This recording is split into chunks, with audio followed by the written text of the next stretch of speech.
So, Bally, some unexpected Nintendo news dropped today from, of all places, the Apple press conference where they revealed all their iPhone shit for this year. We apparently now have a new mobile game in development, which is scheduled to come out in December, and it's a Mario game, which apparently is a runner.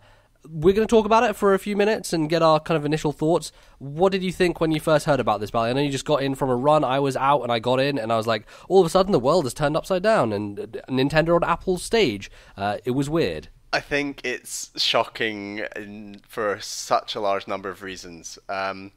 First of all, we were under the impression that the two main games that Nintendo were working on for mobile were Animal Crossing and Fire Emblem. It was obvious, apparently, they'd been working on more stuff, including this game. Secondly, it's incredible how quickly it's coming out, and the fact that they're launching with the iPhone 7. I think that is just a marketing stroke of genius. So that's this December. Lots of the keen beans with the Apple iPhones are going to be buying that Apple iPhone 7, and the first thing they're going to do is download this game. So that's like just a great tie-in. Thirdly, is the iPhone out in December, or I thought Apple usually put their products out like straight away? So, do they? I believe the iPhone 7 was at December. Okay, that seems weird to me because Apple usually do these events and then they're like, it's out in a week. So that's usually what they do. But regardless, it's still good timing because December is when Christmas happens and Christmas is when people give presents, and presents include iPads and things like that. So obviously the best thing for Nintendo to do is say, hey, all these kids and all these people getting iPads for Christmas, they go into the App Store, what's the first thing they see plastered there on the central spot? Like at number one probably on the downloaded, it's going to be this. So absolutely I agree with you. Putting out in December is incredibly smart. And mentioning those Animal Crossing and Fire Emblem titles, they actually were stealth delayed to 2017. So yeah, in some press release, Nintendo put out that they are going to be coming out later, which, fair enough, I would like them to get those products right, to be honest, because they sound more interesting to me than this game does, despite the fact that it's definitely, it's cool to talk about whatever they're doing with Mario. But to be honest, this game, it's called Super Mario Run, and it uses the new Super Mario Brothers art style, which instantly turns me off because, as I've said many times, I just do not like it. I think it is ugly, and I think they need to move on from it. But makes sense from a sense of like, hey, they don't need to create new assets, right? They can just slap these on here and go, and not many people are going to worry about that, to be honest. And when you think about the market Nintendo are trying to target, the people who bought all those millions of copies of New Super Mario Brothers and New Super Mario Brothers Wii recognize this art style because they're the people who are now playing on their phones, right? Exactly. Like, I think as much as we dislike this art style, I'm not a massive fan of it either. I think it's a bit boring. I think it works, but ultimately this is probably one of the best-selling art styles that there's ever been for Mario games because it's always been used in so many. It's been used in the big four new Super Mario games that we've talked about for Wii, DS, 3DS, and Wii U. So it's absolutely it's boring, but it's understandable. And it just links back to this whole idea that like Nintendo are in sort of this cash grabby mode, which I'm kind of liking. I tweeted out like I think cash grab Nintendo have a lot of sass. Like it's quite sort of unusual for them to do this, and to tie it in with the NX reveal, it's this idea that you can fund a lot of cool stuff on NX by making a lot of money doing cash grabby things such as a 2D Mario runner on iPhones. Yeah, so the interesting thing I think is it's not as cash grabby as they could get, to be fair. No. It's not going to be a microtransaction fest, which thank God for that. Don't listen to that fucking investor who said pay money to make Mario jump higher. No, that's not what's happening here. They're putting it out as a paid product, which I imagine it would be at most $3. Like, I can't see them going above that, to be honest. The market for paid apps on the iPhone is very tough. They can get away with it because it's Mario, right? Like, it's a Nintendo licensed product that has incredible familiarity to so many people, and of course they can charge money for it and it will be number one regardless. But they, I think, are also launching it as a free to start thing, so you can download it for free, try it out, and then pay money to get the full version, which makes a lot of sense to me. It allows people to get in there for free and try it out and then say, okay, this is worth a couple of dollars, might as well throw it their way. And So far, it looks more interesting than I thought it would. When you say like Super Mario Brothers Runner, maybe it brings to mind something like Temple Run or some of these other iOS games who are, just endless runners, right? And that's a distinction I want to make clear. A lot of people on Twitter saying, oh, Nintendo are making an endless runner. That's not innovative. Of course, this isn't innovative either because it's a normal runner, but there is a distinction between endless runner, which means randomized, procedurally generated levels, versus a crafted, designed, thought-out, level-designed game that this is. This is a runner, not an endless. That is not a word that you should apply to it because it is just plain false. And if you do, just don't talk to me about it because you're wrong.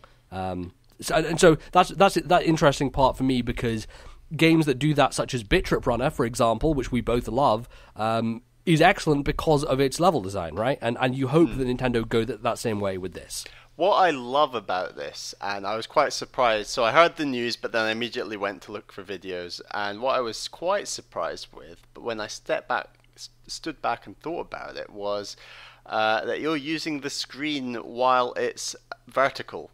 Yes, and I immediately thought, that's crazy, why have they done that? And then I've watched like the 6-7 minutes of Miyamoto and Bill Trinen on the stage at the Apple event, which we can maybe get to, but it works because it's like other endless runner games. I'm not saying this is an endless runner game, I'm saying that... Just say runner, Let's go for runner. Lots of runners use a vertical screen because you can play it one-handed and you're not awkwardly holding your phone on horizontal trying to hold it one hand. The advantage of this is it's one-handed, and like Miyamoto says, he's like, you can hold on to a bar while you're on the tube, for example, or you can eat a hamburger, he said during the event. And it's like this idea that gaming on an iPhone or a phone, it's more important that you can do it one-handed and on the go. Yeah, obviously it's nothing new. Loads of games do this, but I think it was interesting for him to point out that's where the design philosophy for this comes from. Because it's very interesting hearing Nintendo's design philosophy coming to a system that they didn't make, right? Like, usually all their innovation stems from, hey, we created this system and we're going to do things with it specifically. They have to work with Apple's technology, and they've decided, okay, that's the smart thing to do, and that's what we're going to do. And obviously the vertical thing doesn't make sense necessarily from a Mario standpoint, because it's a side-scroller, and you would want as much screen space as possible, but with the way you use the phone in mind, it makes much more sense. So, yeah, it looks like it's going to be a decent game. I'm not excited for it per se as a game. I'm just interested from a business angle about it. I'm interested to see how people react to it. It has a couple interesting features. There's a thing called Toad Rally, which is basically like a Mario Kart Ghost thing where you're racing against another player. It's not necessarily about racing though, because Mario runs at the same speed regardless. It's more about collecting coins. Yeah, so it's a points-based, leaderboards-based thing, which makes sense. Have people on your friends list or whatever, and you just go up against them. Which obviously you want to tap into that sort of stuff because people like challenging each other. So yeah, I think overall the product looks fine. Like, it's not exciting to me as a Nintendo fan, but looking at it from the perspective of Nintendo as a company, it's fascinating. And I'm very interested to see where they go with it. I think that company angle, you're absolutely right. I wasn't excited about Pokemon Go. I really didn't enjoy playing Pokemon Go from the tiny bit I tried. I think that what I'm excited about, and this is what did excite me about Pokemon Go, is seeing all my non-gaming, non-Nintendo gaming friends be like, oh hey, have you tried that Pokemon Go? And I'm like, why are you of all people asking me about Pokemon Go? Like, what is going on? I'm really excited to see people think, oh hey Bally, have you seen Super Mario Run? I'm like, yes, I've seen Super Mario Run, and then I'm just looking forward to Mario reaching out in a really fascinating way. And I love the societal impact that Pokemon Go had. I'm fascinated to see what this can do. I was under the impression that they're revealing price structure later. They did say they were going to do that. But you're under the impression that it's free. It's free to try a demo, but you have to pay money to actually have the game.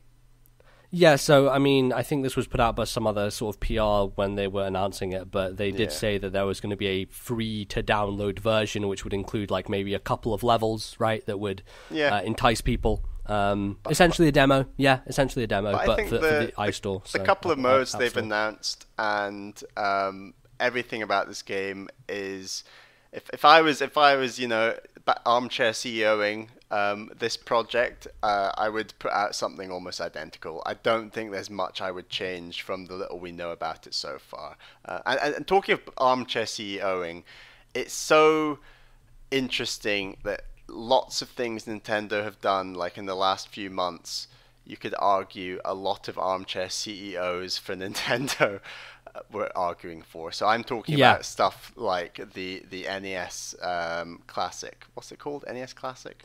Mini Classic, depends what fucking region you live in. You know what I mean, that thing. Yeah. This decision, Pokemon Go, and finally the Wii U ports to 3DS. I think these are all quite relatively simple, obvious ideas. Maybe that's a strong word, but simple ideas that you can obviously see the appeal and why they can appeal to a wide audience. And this game little effort for high monetary gain, essentially. Precisely.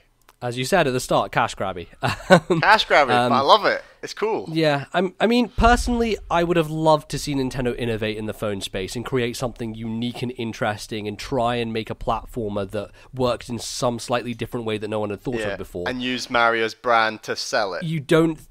But when you look at it, it really isn't worth it, to be honest, because this game, no matter what it is going to sell on brand name alone. So they might as well put in minimal effort and create something that's pretty good, but isn't life-changing. So I can't really fault them with that, unfortunately.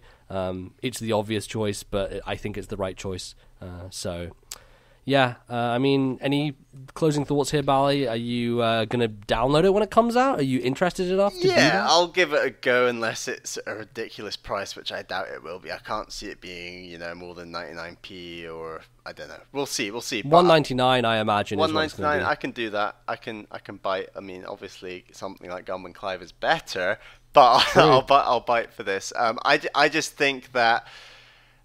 Kind of a side point here, I thought Miyamoto and Bill Trinen on stage at the Apple event was just a really refreshing sight. It was sort of like, wow, it's like that old Nintendo press conference charm that we've been missing. Press conferences are back. It was like a little 6 minutes of a time machine, you might say. Yeah, absolutely. It was fascinating, and it's so cool that obviously Mario's got wide appeal, but to put Miyamoto on such a prominent stage to speak to the world, arguably, is great, and it's so important because obviously he's the founder of so many crucial Nintendo properties that he's a legend.